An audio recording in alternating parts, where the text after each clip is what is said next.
Katie Hughes. How does that compare with just being alone and doing more intellectual things on your own, like crossword puzzles and things like that? Well, in general, the findings are really that if there's a social element to the interaction, that it's going to be better than doing something alone.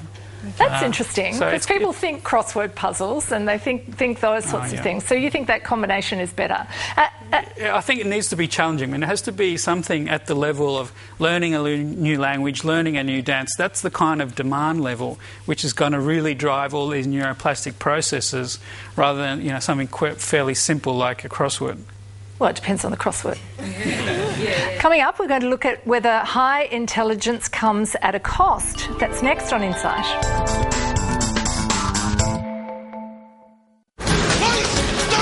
The new case uncovers the darkest side of drugs. I think there's a deal on tonight. Stand by, doors open, go. But what they find is something a whole lot bigger. East West 101 is next on SBS 1. Who would have thought, a generation after the Second World War, that our top children's TV star would be Japanese? My name is Shintaro. To the astonishment of their parents, they became Japanese. This was another world. This wasn't, Coogee. Dubbed? Japanese? How obscure is that? Shintaro was a genuine 60s phenomenon. There were more people to greet Shintaro at the airport in 1965 than there were for the Beatles. Relive the ninja action with Shintaro, Wednesday at 8:30 on SBS 1. Honda's celebrating 40 years in Australia with the limited edition Accord. It comes with an impressive list of extras, all for just $34,990 drive away. But hurry, they won't last long. With all the rewards you can now earn by shopping at Woolworths, you need to be absolutely sure you're not missing out. And it's really easy to check. Take your Woolworths Everyday Rewards card in one hand and your Qantas Frequent Flyer card in the other. Now, this card has to have your name on it. And this card must be registered in your name at everydayrewards.com.au. And then they both have to be linked together online. Now, if you're not sure, check at everydayrewards.com.au. Be sure before you shop. When did you stop asking questions? When was the last time somebody quoted you? When was the last time you were inspiring? Or inspired? When did you discover that you could influence others? Be listened to. And change the way the world thinks. When did you last read The Australian? National seniors give us experienced Australians a voice in government, business and the media. I certainly haven't come this far in life to be ignored. Look, it's just $29 to join NSA. So go on, do something for a change.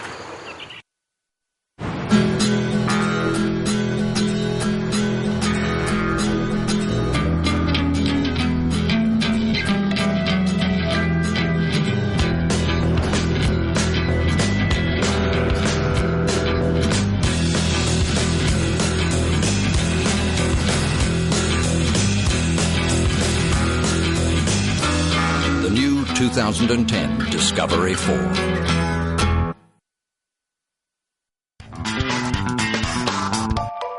Tonight we're talking about our brains and intelligence, and I'd like now to talk to you, Fiona, and Albie, you have been so patient sitting there tonight. You're here with Mum, and I know that Ronan Sharkey, one of the people who works on Insight, has visited you and Mum at home. Let's have a look.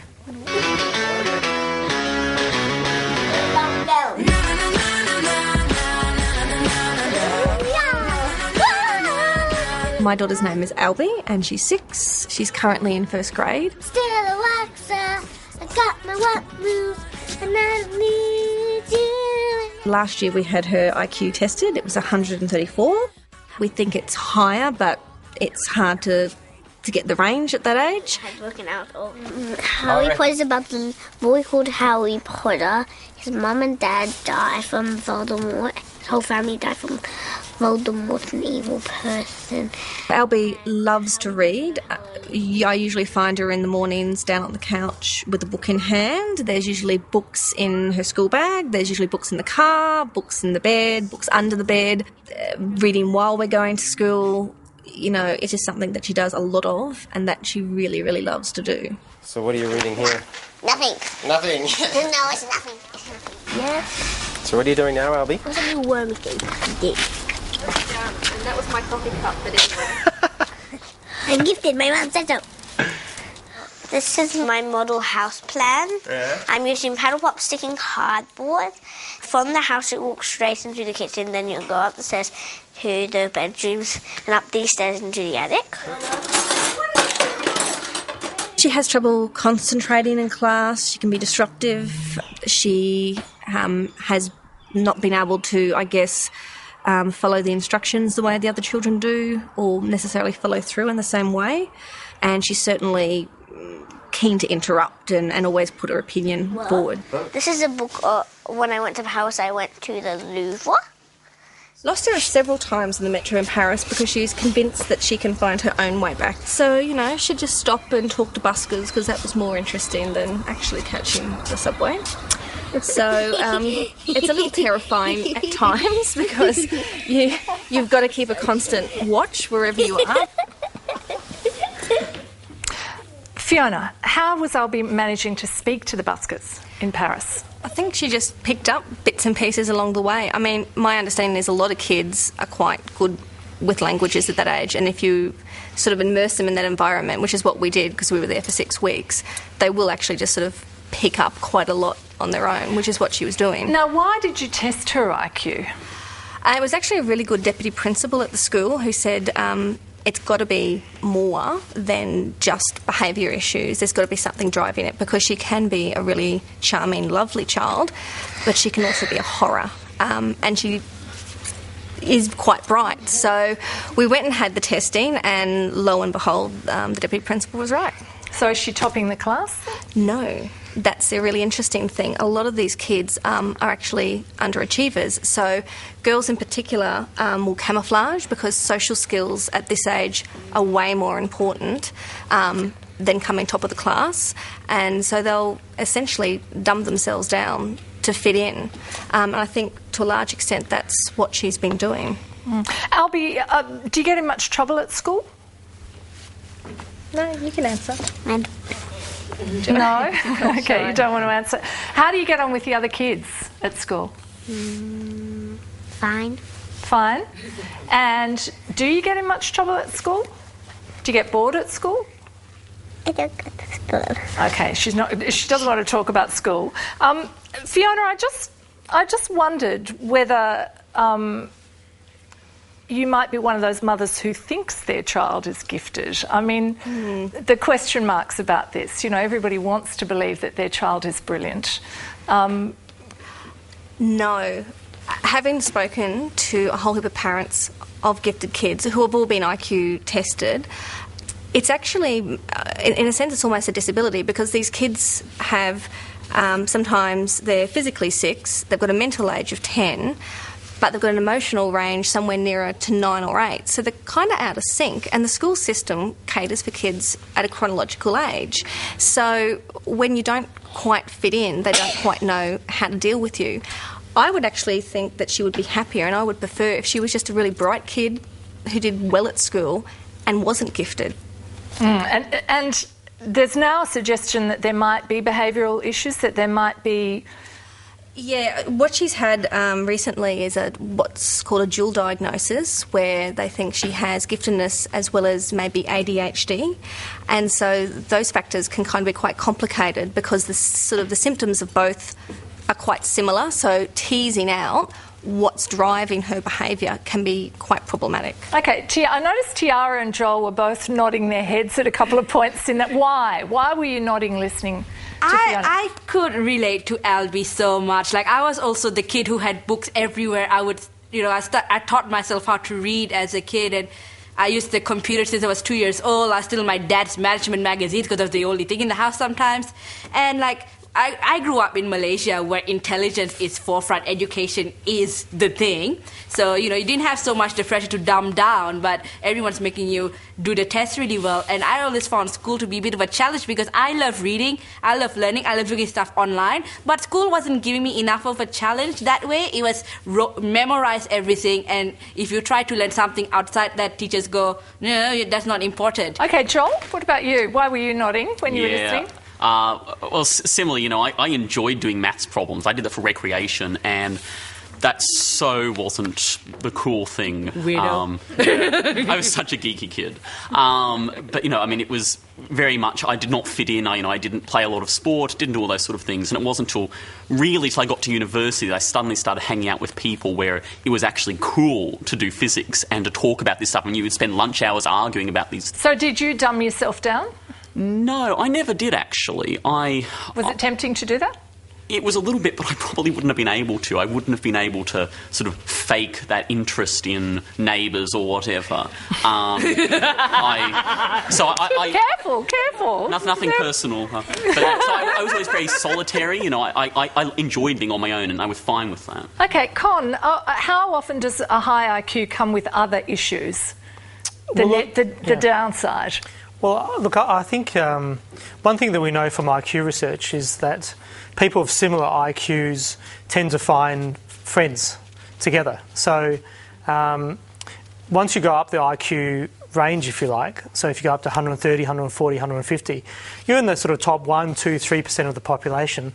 It's much harder for you to find friends of equal IQ. So your social networks are dramatically lowered. And, one thing that we know, mental health and other things are really about the sort of social networks you can develop.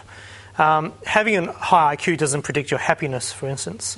That's really clear from the research. Gerald, do people in Mensa struggle socially, do you think? Do a lot of your members in Mensa have problems socially? Yeah, definitely kids. There's not a week which goes by I don't get a parents complain that their kid is not doing great at school. Now, they're all bright.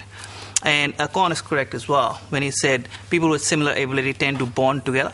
And we do have a function for kids only.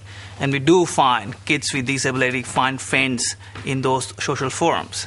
And it's quite amazing that they're not bonding at all at school. They are disinterested in going to school. And when they come along to our social functions, suddenly they've got friends and they're talking more and they're talking intelligent stuff. So and what about the adult members? How do they go socially? They're poor on the EQ, and there's a substantial number of them. They're poor on the EQ, on the emotional intelligence. But we, like I said, we don't test them on emotional quotient. But they're definitely bright. And, But there's a downside. There could be. There can be a downside. There can be.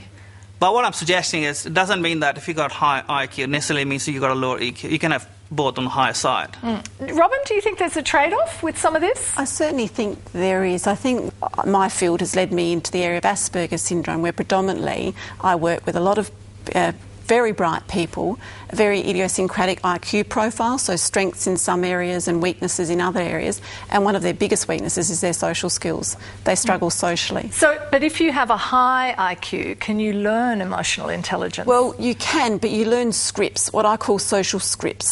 So if the script works for them, they might go into a party and they might know this script worked for me last time, I'll try this.